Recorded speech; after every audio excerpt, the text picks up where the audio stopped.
Cyr, avocate associée au cabinet Kelo, je suis chargée du pôle droit pénal des affaires. Dans cette vidéo, je souhaiterais vous présenter le délit d'abus de biens sociaux, vous expliquer quelles sont les conditions pour que cette infraction puisse être retenue et qui peut être indemnisé. Tout d'abord, il convient de définir ce délit.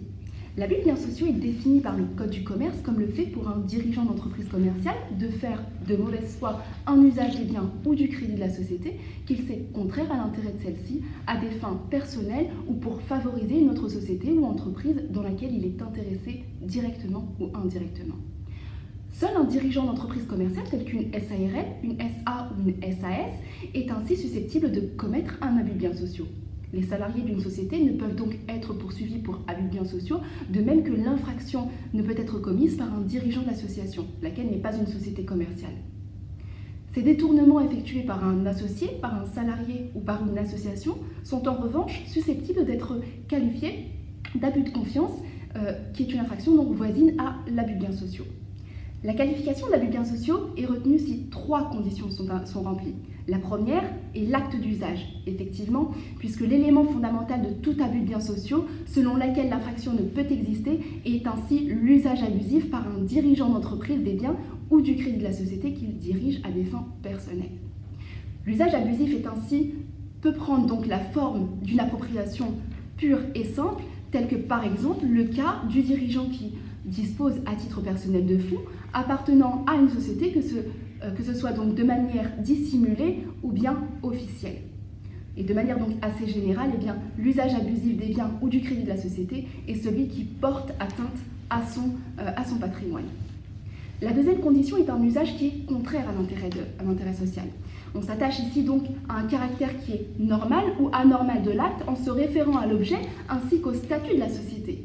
Le plus souvent, lorsque la contrepartie financière fournie par le dirigeant est insuffisante ou bien inexistante, l'acte pourra être considéré comme contraire à l'intérêt social.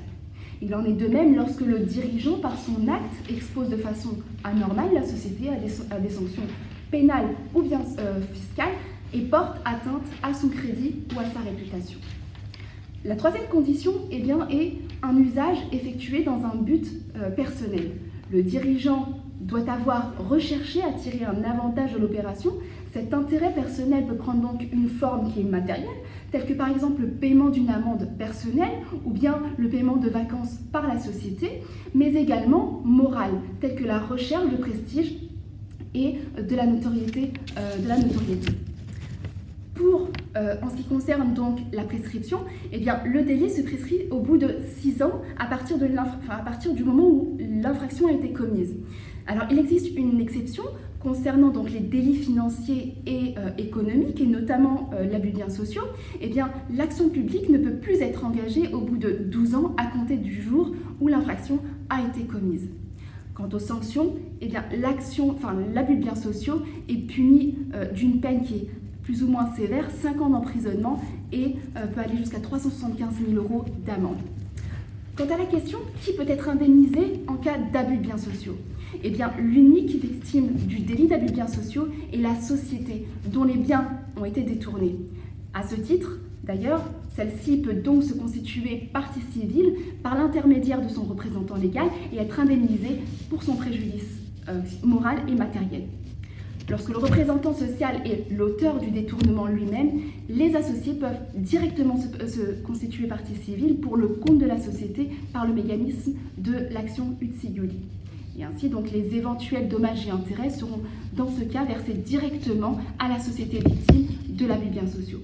En revanche, la Cour de cassation, par une jurisprudence qui est très bien établie, estime que le délit d'abus de biens sociaux n'occasionne un dommage personnel et direct qu'à la société elle-même et non à chaque associé, de sorte que les associés ne peuvent être indemnisés individuellement par le préjudice indirectement subi du dommage du fait donc de l'appauvrissement de la société dans laquelle il détient des parts.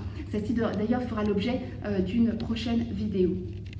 Pour toute autre information, je vous invite à consulter notre site. Le lien se situe en barre de la description et vous invite également afin de vous tenir informé de vos droits.